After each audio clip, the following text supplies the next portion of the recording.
उठने का सवाल या रहेगा यही हाल? मैं समझता हूं ऐसे लोग आज सत्ता में आकर के कांग्रेस से 70 साल का हिसाब मांग रहे हैं, स्वयं 7 साल का हिसाब दे नहीं रहे।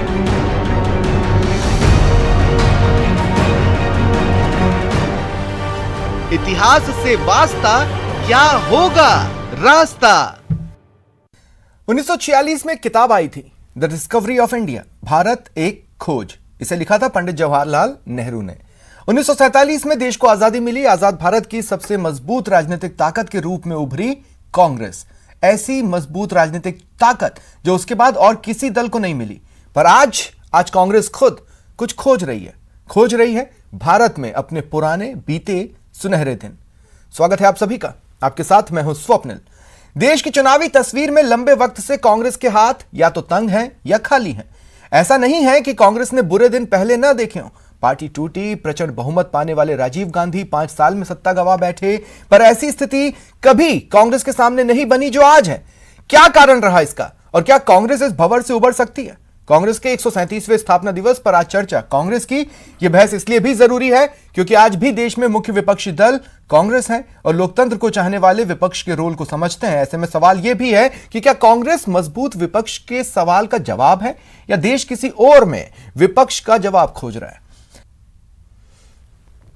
और मेरे साथ जो गेस्ट जुड़ रहे हैं आपको इंट्रोड्यूस करवा देता हूं। आर तिवारी जी कांग्रेस नेता हैं, कमल नयन जी प्रसिद्ध गांधीवादी हैं और डॉक्टर वरुण पुरोहित राजनीतिक विश्लेषक हैं। आप सभी का स्वागत है न्यूज 18 राजस्थान पर। कमल नयन जी, आपसे शुरुआत करना चाहता हूं।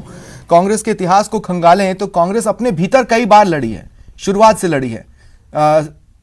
मुझे संस्थापक के नाम को लेकर भी एक वक्त लड़ाई हुई। पार्टी टूटी भी, देश की आजादी के बाद बुरा दौर भी देखा। लेकिन तब की कांग्रेस और आज की कांग्रेस में क्या फर्क आप पाते हैं? देखिए, इस विषय में ज़्यादा ऑथेंटिसिटी के साथ तो कांग्रेस के भीतर के लोग कह सकते हैं। हम तो कांग्रेस को बाहर से देखने वाले लोगों में हैं। तो ऐसी स्थिति में उनके विषय में जो भी बात कहना है वो थोड़ी भिन्न प्रकार की हो जाएगी। यह सच है कि कांग्रेस जो था आज़ादी के पहले एक मूवमेंट था और वो इंडियन नेशनल कांग्रेस उसका जो नाम था, उसमें कांग्रेस पार्टी के रूप में भले ही उसकी चर्चा होती हो किंतु वो पार्टी एग्जैक्टली थी नहीं। वो ऐसा मूवमेंट था जो सर्वसमावेशी मूवमेंट था और उस मूवमेंट को बाद में गांधी जी के भारत में आगमन के बाद उस मूवमेंट को जो बल और शक्ति मिली जिससे ये जन आंदोलन में लेकिन तब भी कांग्रेस को टूटते हमने देखा था। जैसे जब महात्मा गांधी आए थे उस वक्त भी हमने देखा था कि स्वराज पार्टी बनाने की नौबत आ गई। अंदर ही अंदर फूट भी उसमें उस वक्त दिखी। हालांकि वो इतनी बड़ी फूट नहीं कहा जाएगा कि उसने देश की स्थिति को बदल दिया हो, लेकिन शुरुआत से आखिर क्यों संघर्ष होता रहा कांग्रेस में? उसकी वजह मैंने आपसे कहा ना कि वो कांग्रेस को ही एक ऐसी पार्टी नहीं थी जैसी पार्टियों की कल्पना आज हम राजनीतिक पार्टियों की कल्पना हम आज करते हैं। उस समय वो सर्वसमावेशी पार्टी थी। वो विभिन्न विचारधाराओं, विभिन्न प्रकार की मान्यताओं को मानने वाले लोग थे जो जिनमें परस्पर भाव तो था किंतु उनमें मत वैभिन्न भी था। और जिस बात को लेके कांग्रेस में पहला विभाजन हुआ था वो विभाजन भी जिसे हम उग्र दल और नरम दल और गर्म दल कहते हैं, उसका जो विभाजन हुआ था उसके रूप में, तो उसमें भी बात विचारधारा की थी और कार्यविधि की थी कि भी किस प्रकार से हमें अपना आज़ादी का आंदोलन चलाना है। किंतु बाद में जो आप जिस स्वराज पार्टी की बात कर रहे हैं, उस समय विभाजन की बात कर रहे हैं, 1900 असहयोग आंदोलन के को वापस ले लिए जाने के बाद, वो भी इसी प्रकार की बात थी कि बहुत से लोग जो थे वो इस बात के पक्ष में नहीं थे कि गांधी जी उस आंदोलन को वापस लें और बाद में चुनावों में पार्टिसिपेशन को लेकर भी मत वैभिन्न था। तो इस प्रकार की ये चलता रहता था। किंतु बात देखने की और समझने की ये है कि उसके बावजूद भी लक्ष्य जो था स्वतंत्रता का, उससे कभी भी कांग्रेस का ध्यान नहीं हटा। विभाजन हुए किंतु बाद में उनमें एका भी हुआ। तो इसलिए आज़ादी के पहले तो उस तरह की बात हम नहीं सोच सकते जैसी आज हम देखते समझते हैं जिस तरह से विभाजन को। ठीक है नयन जी, मैं अब आ रहा हूं। अवधेश आखोदिया जी मेरे साथ जुड़ चुके हैं, वरिष्ठ पत्रकार हैं। स्वागत है अवधेश जी आपका भी चर्चा में। अवधेश जी देखिए, इंटरेस्टिंगली कमल नयन जी ने कहा कि कांग्रेस जब बनी तो वो एक तरह का मूवमेंट था और तब भी उनके चेहरों में आपस में मतभेद हुआ करते थे। कुछ एक हिस्सों में शायद मनभेद भी रहे हों, लेकिन साथ का जो भाव था वो कभी किसी ने छोड़ा नहीं। और मोटे तौर पर आज भी कांग्रेस उसी स्थिति से दो चार है, राष्ट्रीय लेवल पर भी और अलग अलग राज्यों में भी।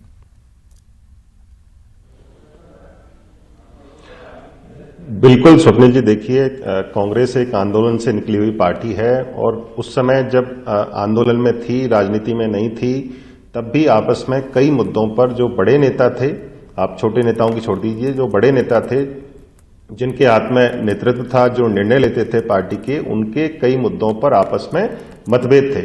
मतभेद भी इस स्तर के कि वो दोनों एक दूसरे के विपरीत सिरे पर जाकर सोचते थे, लेकिन उसके बावजूद भी वो साथ मिलकर काम करते थे। लेकिन उस समय की कांग्रेस और आज की कांग्रेस में इस तरह का यदि कोई विरोधाभास होता है, मतभेद होता है किसी के बीच में, तो उसकी तुलना नहीं कर सकते हैं, क्योंकि वो उस समय मूल जो उद्देश्य था वो मतभेद था, आंदोलन, देश की आजादी। यहां पर क्योंकि एक कांग्रेस अब एक पॉलिटिकल पार्टी है, वो अलग अलग राज्यों में देश का आम चुनाव लड़ती है, राज्यों का चुनाव लड़ती है, और हर पॉलिटिकल पार्टी का जो मकसद होता है वो सत्ता हासिल करना होता है।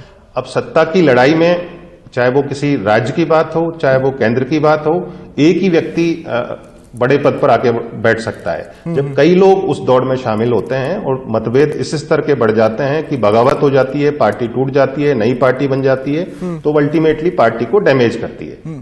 लेकिन कांग्रेस की परंपरा निश्चित रूप से ऐसी रही है और ये परंपरा इस मायने में आज भी है कि लोग एक दूसरे के विपरीत विचार व्यक्त करते हैं। पर इसका एक व्यू और मैं देता हूं अवधेश जी। कहा जाता है कि अगर कोई भी व्यक्ति है या कोई भी दल है, वो अगर इतिहास से सीखेगा नहीं और अपने कदम सुधारेगा नहीं तो इतिहास अपने आप को दोहराएगा।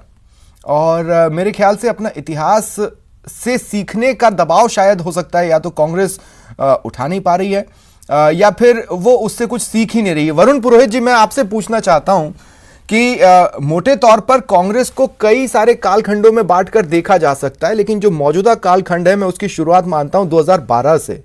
2012 में जब यूपी का चुनाव कांग्रेस ने हारा, उसके बाद से कांग्रेस ने सिर्फ एक डाउनफॉल देखा है।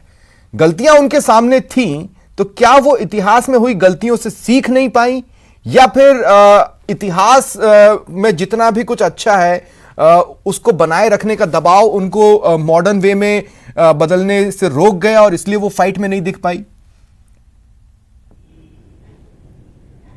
स्वप्निल जी, मैं कांग्रेस को 3 कालखंडों में बांटना चाहता हूं। पहला कालखंड था आजादी का, पहले का वो कमल नयन जी आखोदिया जी ने एक्सप्लेन कर दिया, आजादी के आंदोलन के लिए एक फोरम था। उसके बाद दूसरा कालखंड है गांधी परिवार और कांग्रेस पार्टी, क्योंकि दोनों जब तक गांधीज रहे, एक सिक्के के दोनों पहलू, गांधी और कांग्रेस आजादी के बाद से जब तक राजनीतिक पार्टी बनी, गांधीज के पीछे ही कांग्रेस चलती रही है। हाँ। तीसरा कालखंड जो आप मानोगे डॉक्टर मनमोहन सिंह जी के टाइम का मानूंगा मैंने कई बार इस बात को उठाया, जब से उन्होंने पूंजीवादी व्यवस्था देश में लागू करी, क्योंकि कांग्रेस का उद्भव जो था भारतीय समाजवाद के आधार पर था, नेहरू के सोशलिज्म के ऊपर था। तो वो चीज जो ब्रेक हुई, उससे कांग्रेस 10 साल में आप देखिए प्रधानमंत्रियों को भी उसके पीछे भी तो गांधी परिवार ही था, फिर वो सेकंड से डिफरेंट क्यों है? नहीं बता रहा हूं ना, डिफरेंट इसलिए है कि जो 10 साल का प्रधानमंत्री काल था मनमोहन सिंह जी का, वो पूरा समाजवाद से, भारतीय समाजवाद की बात कर रहा हूं मैं, यूएसएसआर और चाइना से रिलेट नहीं कर रहा। ठीक है। नेहरू सोशलिज्म को हम इसमें कोरिलेट करते हैं। जो उस सोशलिज्म को जब पीछा उसको छोड़ा मनमोहन सिंह जी की पॉलिसीज ने, आर्थिक नीतियों ने, 10 साल तक आप देखिए कार्यकर्ता तो और संगठन के आदमी छोड़िए, सांसद भी नहीं मिल पाते थे प्रधानमंत्री जी से। प्रधानमंत्री जी जनता दरबार का जो अपना एक कॉन्सेप्ट था वो सब खत्म हो गया, और इसलिए कांग्रेस के कार्यकर्ता निराश होकर पूरे देश के अंदर बैठ गया। धीरे धीरे उत्तर प्रदेश में भी यही हालत हुई। अब आप अभी बात कर रहे थे कांग्रेस की मुक्त की, युक्त की, मैं कह रहा हूं कांग्रेस एक विचार है, जैसे राहुल गांधी जी भी कहते हैं, मैं उस चीज से सहमत हूं, सारी चीजों से उससे सहमत नहीं हूं मैं उनकी। लेकिन आप देखिए भारतीय जनता पार्टी मोदी जी के उद्भव के साथ आह्वान किया कांग्रेस मुक्त भारत की, आज पूरी भारतीय जनता पार्टी कांग्रेस युक्त हो गई, सारी क्षेत्रीय पार्टियां कांग्रेस युक्त है। इवन केजरीवाल जी ने पॉलिटिक्स विद द डिफरेंस की बात करी, आज उनके अंदर सारी कांग्रेस के लोग हैं। लेकिन तो कांग्रेस एक विचार है, कांग्रेस तो विचारधारा पे तो वो नहीं आई ना डॉक्टर वरुण पुरोहित जी। वरुण जी देखिए, मैं एक और बात कहना चाहता हूं। आपने 3 कालखंड में बांटा, आपने तीसरे कालखंड की बात की। तीसरे कालखंड के बाद जो हुआ वो तो दूसरा ही कालखंड हुआ, वो तो फिर दूसरा कालखंड है। आप दूसरे कालखंड से निकलना ही नहीं चाहते, तो क्या आप उसी में अपना आंसर खोज रहे हैं? ये कांग्रेस का रास्ता रोक रहा है या फिर कुछ और? मैं उसी बात पे आ रहा था। तीसरे कालखंड में मनमोहन सिंह जी का एरा को अगर आप खत्म मानेंगे, समाप्त मानेंगे, तो राहुल गांधी जी ने शुरुआत में नेतृत्व अच्छा दिया लोगों को, राहुल गांधी को वोट दिया लोगों ने। 4 स्टेट में कांग्रेस पार्टी आई। लोकसभा के दूसरे चुनाव में भी आप देखिए पिछली बार से ज्यादा सीटें मिली इनको। मनमोहन सिंह जी को वोट नहीं दे रही थी पब्लिक, राहुल गांधी के नाम पे दे रही थी। राहुल गांधी जी उसको डाइजेस्ट नहीं कर पाए, उन्होंने इस्तीफा दिया। आज की तारीख में प्रियंका गांधी में इंदिरा गांधी को लोग देखते हैं, खासकर उत्तर प्रदेश में। मैं पिछले दोनों चुनाव में ये गया हुआ हूं। अगर प्रियंका गांधी जी को एक कमान संभालते हैं, मैं आम जनता की बात कर रहा हूं, जो सिस्टम में होंगे तिवारी जी वगैरह वो ज्यादा समझा पाएंगे। प्रियंका गांधी को आज अध्यक्ष बनाते हैं, नेतृत्व देते हैं, तो आप देखिएगा पूरे हिंदुस्तान में कांग्रेस का कमबैक होगा। अगर आप ठीक है, ये आपका सोचना है, मैं आगे भी आपके पास आऊंगा वरुण जी, ये आपका सोचना है। देखिए मुझे जो लगता है वो भी मैं इस बात को मैं बता दूं कि मुझे एक वक्त ये लगता था कि जो प्रियंका गांधी है वो कांग्रेस के लिए ब्रह्मास्त्र हो सकती है, और ब्रह्मास्त्र को इस्तेमाल करने का एक समय होता है और एक तरीका होता है। वो दोनों चूक गई कांग्रेस। अब वो ब्रह्मास्त्र जितनी मारक बची है कि नहीं, इसको तो फिर अब चुनाव में ही तोला जा सकेगा। आऊंगा वरुण जी, मैं आगे आऊंगा आपके पास। आर तिवारी जी को भी मैं शामिल कर लूं क्योंकि बहुत देर से वो बैठे हुए हैं। तिवारी जी देखिए, अगर मुझे ना टीआरपी वाली डिबेट करनी होती तो एक विंडो और होता और एक गैस स्टोर होता, लेकिन फिर उसमें हम निष्कर्ष पर नहीं निकल पाते और आसानी से आपस में बातचीत नहीं कर पाते। मैं आपसे सीधा सा सवाल पूछता हूं, 2012 से हर चुनावों की हार का आप विश्लेषण कर रहे हैं, विश्लेषण के बाद आपने सीखा क्या, पाया क्या, ये बता सकते हैं आप मुझे? क्योंकि तमाम कार्यशालाएं हो रही हैं, तो आप ये भी तो बताएंगे कि ये हमारी गलती थी, ये मत करना। तो वो कुछ सीखा आपने या नहीं सीखा? स्वप्निल जी, ये बात ही बेमानी है जो आप कर रहे हो। अच्छा, हाँ। आज कांग्रेस का 137वां स्थापना दिवस है। हाँ। और कांग्रेस की जब स्थापना की थी रॉबर्ट एओ ह्यूम ने, तो सही कह रहे थे कमल नयन जी, वो एक जनता की आवाज थी, जन समूह था। देश की आजादी हमारा पहला लक्ष्य था। गरम दल और नरम दल हमारे यहाँ चलता रहा। लोकतंत्र को देने वाली अगर देश में कोई पार्टी थी तो वो कांग्रेस पार्टी थी। आज देश में 75 साल में हम सत्ता का हस्तांतरण बिल्कुल आराम से कर देते। इंदिरा गांधी जब 77 में हारती है, जिनके बारे में कहा गया वो तानाशाह थी, जब हार गई तो उन्होंने सत्ता का हस्तांतरण कर दिया। ये देश की खूबसूरती है। 14 अगस्त को जो देश पाकिस्तान बना इतनी था, आसानी से उन्होंने हस्तांतरण नहीं किया था, आप भी जानते हैं। देखिए तिवारी जी, इतनी आसानी से उन्होंने हस्तांतरण नहीं किया था। आप जिस घटनाक्रम की बात कर रहे हैं, इतनी आसानी से सत्ता का हस्तांतरण हुआ नहीं था, आप भी जानते हैं। मैं आपसे देखिए, मैं अपना सवाल और क्लियर करता हूं, मैं अपना सवाल और क्लियर कर लेता हूं, मैं अपना सवाल और क्लियर कर देता हूं। आर तिवारी जी सुनिए तो फिर बात वही है ना, फिर आप में और बीजेपी में क्या अंतर है अगर आप नहीं सुनेंगे तो? मैं देखिए, मैं आपसे एक सवाल पूछ रहा हूं। बीजेपी की तो पैदाइशी सत्ता छोड़ दीजिए, के प्रति मैं अभी कांग्रेस की बात कर रहा हूं। मैं अभी कांग्रेस की बात कर रहा हूं। 2 मिनट तिवारी जी प्लीज साथ दें। देखिए, राजीव गांधी जी प्रचंड बहुमत के साथ सत्ता में आए। सुनिए तो सही, राजीव गांधी जी प्रचंड बहुमत से सत्ता में आए। 5 साल बाद क्या हुआ? वो बाहर हो गए और बुरी तरह से हारकर बाहर हुए। लेकिन ऐसी फजीहत कांग्रेस की नहीं हुई जो 2014 में हुई और फिर 2019 में हुई। कारण आपने खोजे या नहीं खोजे? सीधा सा सवाल है। फिर कह रहा हूं, देश में समरसता की बात करने वाले अगर कोई एकमात्र राजनीतिक पार्टी है, उसका नाम है कांग्रेस। देश में सांप्रदायिक एकता की बात करने वाली है तो वो पार्टी है कांग्रेस। 1885 में जो सिद्धांत कांग्रेस के थे, आज मेरा जैसा छोटा कार्यकर्ता आपने ऐसी बहुत बातें की हैं। 2021 के 28 क्या इंट्रोस्पेक्ट किया है मौजूदा हालात का? कारण से कांग्रेस में है कि क्या आपने कभी इंट्रोस्पेक्ट किया? आपने ये सारी बातें तो हमेशा से की हैं। मैं आपसे अपनी बातें बदलने के लिए थोड़ी ना कह रहा हूं, मैं तो सिर्फ ये कह रहा हूं कि आपने इंट्रोस्पेक्ट किया। मैं आपसे ये कह रहा हूं कि कांग्रेस की स्थापना सत्ता की प्राप्ति के लिए नहीं थी। आप कह रहे हो 2012 से क्या गलतियां की है? देश के लोगों को धर्म के नाम पे लड़ाया जाता है। जब आपने पॉलिटिक्स में उतरने का सोच लिया और कांग्रेस ने तय कर लिया कि अब हम देश में सरकार बनाएंगे, तो उसके बाद तो उससे जुड़े सवाल पूछूंगा ना तिवारी जी। दिए जाते हैं। ठीक है। देखिए मैं कमल नयन जी एक बार फिर आपके पास आ रहा हूं। कमल नयन जी, मैं अपनी जानकारी के लिए मैं इस बात को समझना चाहता हूं कि एक शब्द होता है एक्सेप्टेंस, ठीक है? गांधी जी में एक्सेप्टेंस कूट कूट कर था। क्या आजादी के पहले जिसे आप मूवमेंट कह रहे हैं उस कांग्रेस में एक्सेप्टेंस था? आज़ादी के पहले कांग्रेस में एक्सेप्टेंस नहीं था कि तो प्रश्न ही नहीं है। दरअसल हमें थोड़ा सा उसमें एक बात ठीक से समझनी होगी कि गांधी जी जो थे उनके आगमन के बाद कांग्रेस के आज़ादी की लड़ाई का कैरेक्टर पूरी तरह से बदल गया। कैरेक्टर बदलने से यहाँ मेरा अर्थ जो आशय है वो ये है कि गांधी जी जो थे वो एकमात्र ऐसे व्यक्ति थे, और भी होंगे किंतु प्रोमिनेंस में जो लोग थे उनमें एकमात्र वो व्यक्ति ऐसे थे जो स्वतंत्रता को सर्वोच्च लक्ष्य ही नहीं मानते थे, बल्कि उनका ये कहना था राजनीतिक स्वतंत्रता को, बल्कि वो एक समग्र स्वतंत्रता की बात करते थे। और साथ ही उनकी एक बात और जो उन्हें विलक्षण बनाती है वो ये है कि वो प्योरिटी ऑफ मीन्स, किस तरीके से, किन साधनों से स्वतंत्रता प्राप्त की जाए उस पर बल देते थे, और इसीलिए साधनों की पवित्रता पर भी उन्होंने हमेशा बल दिया। जबकि दूसरे नेताओं में इस तरह का भाव या इस तरह का उनकी चेतना, एक्सेप्टेंस की कड़ी में एक बात और मुझे समझाइए कमल नयन जी। जैसे एक एक्सेप्टेंस इस बात को भी लेकर होती है कि किसी ने उकसाया कांग्रेस को, मान लीजिए आजादी के पहले, कि क्या आप हिंदू हैं, और एक्सेप्टेंस के लिए तो नहीं लेकिन उकसावे में आकर बोल दिया हाँ हम हिंदू हैं। तो इस तरह की कोई चीज तो नहीं थी, वो सभी एक भारतीय थे और अंत तक भारतीय रहे। नहीं, हिंदू और मुसलमान वाली जो आप बात करते हैं उसमें गांधी जी तो कहते ही थे स्वयं को हिंदू, तिलक भी स्वयं को हिंदू कहते थे, और मौलाना आजाद जो है अपने आप को मुसलमान कहते थे। इसमें कोई बात ऐसी थी ही नहीं। हिंदू और मुसलमान होना उनको भारतीय होने से रोकता नहीं था, वो भारतीय थे इसीलिए तो साथ थे। हिंदू और मुसलमान होने का इस तरह से कोई अर्थ नहीं था। गांधी जी तो कहते ही थे, और गांधी जी जिस तरह के हिंदू थे वैसा हिंदू तो कोई शायद ही हुआ होगा।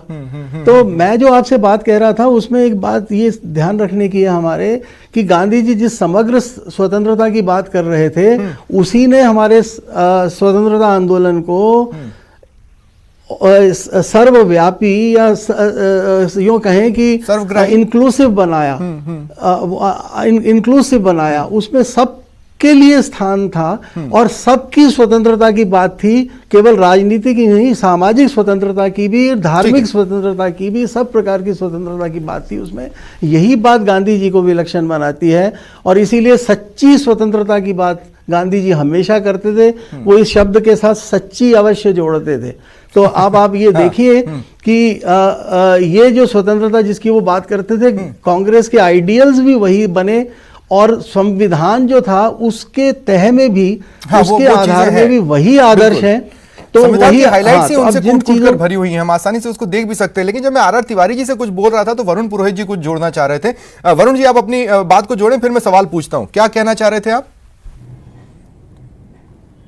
मैं कहना चाह रहा हूं वर्तमान में कांग्रेस इसलिए उठ नहीं पा रही है। बार बार कांग्रेस के प्रश्न की बात गांधीइज्म पे, गांधीयन थ्योरी पे तो हम चर्चा कर ही नहीं रहे। कांग्रेस क्यों नहीं उठ पा रही है इस बात पे चर्चा कर रहे हैं। कांग्रेस पार्टी का जो कैडर है ध्वस्त हुआ हुआ है। आज भी प्रशिक्षण शिविर लगा रहे हैं, तो ऑलरेडी 20-20, 30-30, 40-40 साल से कांग्रेस में, उनको क्या प्रशिक्षण दोगे भाई? आप अपने कैडर को रीबिल्ड करने पे तो ध्यान नहीं दे रहे हो, और आप उसके साथ साथ जो दूसरी गैर कांग्रेस पृष्ठभूमि के लोग हैं कांग्रेस में आकर के अहम पद पा जाते हैं। लाइन पकड़ी है जो कि मुझे लगता है कि ब्रिलियंट पॉलिटिकल मूव है। वो है कि चलिए बीजेपी अगर हिंदुत्व का कार्ड खेलती है तो आओ हम उस हिंदुत्व के कार्ड पर खेल के दिखाते हैं एग्रेसिवली। उन्होंने शब्द बनाया हिंदू और हिंदुत्ववादी, और उसी की शायद बेस ट्रेनिंग इस कोचिंग कैंप में दी गई है कि भैया अब अपने हथियार ये भी हैं, इस पर मोर्चा संभालो। नहीं, मैं इस बात से सहमत नहीं हूं स्वप्निल जी। जो राजनीति में 20-20, 30-30 साल, 40 साल अगर अपने सार्वजनिक जीवन, राजनीतिक जीवन में निकाल चुका तो उसको किसी प्रकार की ट्रेनिंग की आवश्यकता नहीं है। कांग्रेस को कोई नया नैरेटिव क्रिएट करने की जरूरत नहीं है। अगर कैडर को रीबिल्ड कर ले तो भारतीय जनता पार्टी तो है ही क्या। आज देखिए, सोनिया जी बीमार होने के बाद भी कांग्रेस को संभाल रही है। ये चीज आज प्रियंका गांधी को ये संभला दें तो कांग्रेस अपने आप आगे आ जाएगी। प्रियंका गांधी पर आगे मैंने एक अपना ऑब्जर्वेशन रखा था, एक अपना नोट रखा था, उस पर भी अब आप कमेंट कर ही दें। नहीं, आपने आपके ऑब्जर्वेशन पे नहीं कर रहा हूँ। जो एक्सेप्टेंस की बात आप कर रहे थे वो मैं कह रहा हूँ, जब तक नहीं, अब जब आपने दोबारा प्रियंका गांधी का नाम लिया वरुण पुरोहित जी, तो इस बात का भी जवाब दें कि अब ब्रह्मास्त्र थी वो, मैं मना नहीं करता हूं, लेकिन उस ब्रह्मास्त्र को इस्तेमाल करने का टाइम और तरीका कांग्रेस ने मिस कर दिया। नहीं, कांग्रेस ने मिस नहीं किया। आज भी कांग्रेस उस ब्रह्मास्त्र को यूज कर सकती है। अच्छा, लेकिन आप ये देखिए, उत्तर प्रदेश चुनाव में सीटें आती हैं कि नहीं आती हैं। प्रियंका गांधी खुद रिफाइंड नेता बन के निकल के आ रही हैं। अच्छा। उनको इतना अनुभव हो जाए, लाखों लोगों से मिल लेंगी, इतने भाषण दे देंगी जो राजनीति में आवश्यकता होती है। प्रियंका गांधी एक नेशनल लेवल एक लीडर क्रिएशन उनका हो चुका है। जयपुर की रैली में भी आपने देखा, इतना बढ़िया भाषण उन्होंने दिया, एक राष्ट्रीय स्वरूप उनका निकल करके आया आज। इसलिए मैं कह रहा हूं, जब तक की कार्यकर्ताओं से मिलेंगे नहीं डायरेक्ट नेता, जब तक राष्ट्रीय सुर्खियां प्रियंका गांधी का भाषण नहीं बना, और ऐसा नहीं है कि वो मीडिया ने तय किया कि राष्ट्रीय सुर्खियां क्या बनाएंगे। आप जो कह रहे हो मैं मान रहा हूं, हाँ। वो मीडिया ही तय करेगा। सुर्खियां बनाने का तो काम मीडिया का ही है, खबर चलाने का, समाचार बनाने का काम मीडिया का है। उन दो शब्दों के आसपास तो सारे कांग्रेस के लीडर्स अगले दिन से रिएक्शन देने लगे, उसी कड़ी को आगे बढ़ाने लगे। तो हम क्या नैरेटिव सेट करेंगे सर, हम कैसे सुर्खियां बना लेते, उसी तरफ आप ले जाना चाहते थे और हम चल दिए।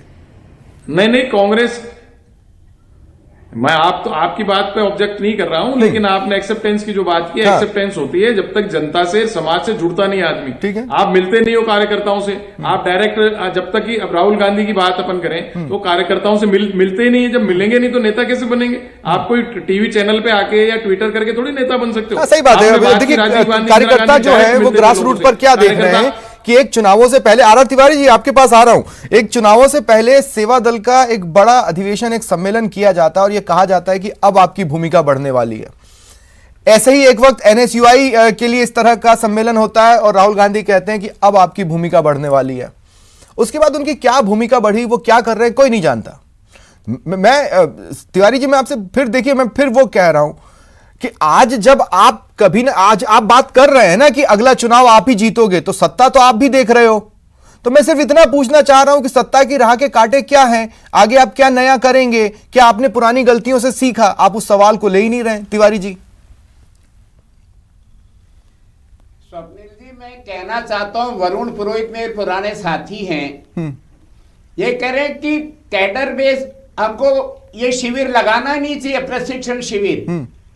प्रशिक्षण शिविर तो किसी भी राजनीतिक दल के लिए जीवन देता है। नए लोग बाग शामिल होते हैं, तो क्या सिखा रहे हैं आप इस प्रशिक्षण शिविर में? दोनों का समावेश होता है। क्या सिखा रहे हैं आप प्रशिक्षण शिविर में? गलतियों, प्रशिक्षण शिविर में 3 दिन तक जब साथी रहता है कांग्रेस की विचारधारा के लिए, आर्थिक प्रस्ताव, राजनीतिक प्रस्ताव, सामाजिक प्रस्ताव वहां बताए जाते हैं, लोगों को जानकारी दी जाती है, हमारा स्वर्णिम इतिहास के बारे में जान। तो आपके जो कार्यकर्ता या जो भी अधिकारी हैं उनको आपका स्वर्णिम इतिहास नहीं पता कैसे? अरे नए साथी जो जुड़ते हैं, हर पार्टी के अंदर नए साथी जुड़ते हैं, उनके लिए क्लास लगाना जरूरी है, ऐसी कक्षाएं लगाना जरूरी है। देखिए तिवारी जी, और आप कह रहे हैं नहीं ठीक है तिवारी जी, वो तो खैर वरुण पुरोहित कह रहे थे, लेकिन मेरा एक ऑब्जर्वेशन सुनिएगा और मैं चाहता हूं आप भी सुनिए और वरुण पुरोहित जी आप भी सुनिएगा मेरी बात को, है ना। वरुण पुरोहित जी अगर एक्टिव कांग्रेस के मेंबर होते और थोड़े भी कद्दावर होते तो जो आज उन्होंने बयान दिया, या तो वो पार्टी में अलग थलग कर दिए जाते या वो पार्टी से निकाल दिए जाते। आप पंजाब देख सकते हैं या फिर आप राजस्थान देख सकते हैं, ये वरुण पुरोहित जी के साथ होता। ये है नई कांग्रेस, आज की कांग्रेस, आजादी की पहले की नहीं। मेरे से पूछ रहे हो क्या? हाँ तिवारी जी आपसे ही बोल रहा हूं, मेरा ऑब्जर्वेशन है, अगर आप कहते हैं मैं गलत कह रहा हूं तो। डिबेट में एक बात सुनो स्वप्निल, महात्मा गांधी जैसी शख्सियत के सामने सुभाष चंद्र बोस चुनाव लड़ते हैं। महात्मा गांधी को उम्मीदवार सीताराम पट्टक भैया होते हैं, सुभाष बोस उनसे नाराजगी लेकर के खुद लड़ते हैं और गांधी का उम्मीदवार कांग्रेस के अध्यक्ष पद पर हार जाता है। ये वैचारिक मतभेद तो गांधी के जमाने से चले हैं। ठीक है, हमने किसी को निकाला नहीं। ठीक है, अगर स्वतंत्रता, आपस में मतभेद हो सकते हैं, कोई नरम दल होता है, कोई गरम लेकिन ठीक है, अब आपने जब वरुण पुरोहित जी की बात को काटा ही है तो एक मौका वरुण पुरोहित जी मैं आपको 20 सेकंड का दे रहा हूं, अगर आप कोई जवाब देना चाहते हो फिर मैं क्लोजिंग कमेंट लूंगा अवधेश जी से। वरुण जी। नहीं, हाँ, मैं आपकी बात से बिल्कुल सहमत हूं स्वप्निल जी, लेकिन दोनों बातें हैं। 50% तो आपकी सही है, 50% तिवारी जी सही है। कांग्रेस आज भी राजनीतिक फोरम है, एक पॉलिटिकल फोरम है, उसमें मैं जैसे राहुल गांधी के अगर कुछ अगेंस्ट तो क्या उनसे सहमत नहीं होता हूं तो भी मेरे खिलाफ कोई कार्यवाही नहीं हो सकती है। लेकिन जो आप बात उठा रहे हो पंजाब की, उत्तराखंड की, दिल्ली की कई बातें, उनमें क्या है कि जैसे G23 के कुछ नेता थे, अब उनकी तो सत्ता लोलुपता भाई, अंत में कुछ राज्यसभा मिल जाए, वही तो मैंने कहा ना, लोकसभा चुनाव लड़के तो उनमें से अधिकांश आए नहीं है। अब लास्ट में देखते हैं ये कमजोरी आला कमान की है कि आप क्यों नहीं कंट्रोल कर पा रहे हो। अगर एक दिन भी कोई कमेंट गलत करता है बाहर निकाल दो उसको, आप पार्टी से मत निकालिए, CWC से तो बाहर कर दीजिए, वो नहीं कर पा रहे हैं, इसलिए ऐसी बातें पार्टी के अंदर उठ रही हैं और इसका रूट कॉज है कैडर रीबिल्डिंग। आप NSY 27 साल तक रखते हो, फिर यूथ कांग्रेस 35 साल तक रखते हो, फिर जिला कांग्रेस प्रदेश कांग्रेस में आते हो। आपको जो भी नियुक्तियां करनी है कैडर के हिसाब से कीजिए। आज 27 साल का लड़का आके आपके ऊपर कैबिनेट मिनिस्टर हो जाता है, RR तिवारी जी कैसे जाएंगे, उसके घर बाहर बैठेंगे क्या? ये कैडर रीबिल्डिंग की बात कर रहा हूं मैं आज पार्टी के अंदर। ठीक है। अब अवधेश जी, मैं क्लोजिंग कमेंट के लिए आपके पास आ रहा हूं। देखिए, मजबूत लोकतंत्र में मजबूत विपक्ष तो चाहिए, और कांग्रेस 2014 के बाद से उस वॉइड को सिर्फ नंबर से भर रही है, उपस्थिति से नहीं भर रही है। आपको लगता है आगे की राह के बारे में अब कांग्रेस को खुद सोचना चाहिए 137वें स्थापना दिवस पर? आज का टॉपिक बेमानी नहीं है, क्या आपको यह लगता है? बिल्कुल स्वप्निल जी, सोचना चाहिए। आपने बिल्कुल ठीक कहा, लोकतंत्र के लिए सत्ता पक्ष और विपक्ष दोनों का मजबूत होना जरूरी है। और ऐसा भी नहीं हो कि एक पार्टी इतनी मजबूत रहे कि लगातार वो सत्ता में आती रहे। लेकिन कांग्रेस के साथ समस्या ये है, जिस तरह से स्टाइल बदला है पॉलिटिक्स का पिछले कई वर्षों में, भाजपा जिस एग्रेसिव स्टाइल में पॉलिटिक्स करती है, क्या कांग्रेस उसका मुकाबला करने के लिए तैयार है? कांग्रेस अभी जी वही पुरानी शैली में राजनीति करती है। यदि आप सत्ता में हैं तो अपने कुछ काम गिना के वापस आना चाहते हैं, यदि आप विपक्ष में हैं तो सरकार की एंटी इनकम्बेंसी इतनी हो जाए कि लोग अपने आप आपको वोट दे दें। वो स्टाइल अब चलने वाली ज्यादा नहीं है। हो सकता है कुछ जगह आप सफल हो जाओ, लेकिन बाई एंड लार्ज इस तरह की जो स्टाइल है पॉलिटिक्स की, वो चलने वाली नहीं है।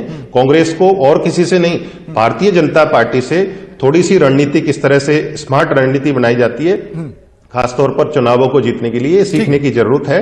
कुछ चीजें सीखते हैं लेकिन सारी चीजें नहीं सीख पाते, कारगर रणनीति नहीं बना पा रहे। बहुत बहुत शुक्रिया आप सभी का मेरे साथ जुड़ने के लिए और इस चर्चा में शामिल होने के लिए। फिलहाल इतना ही, नमस्कार।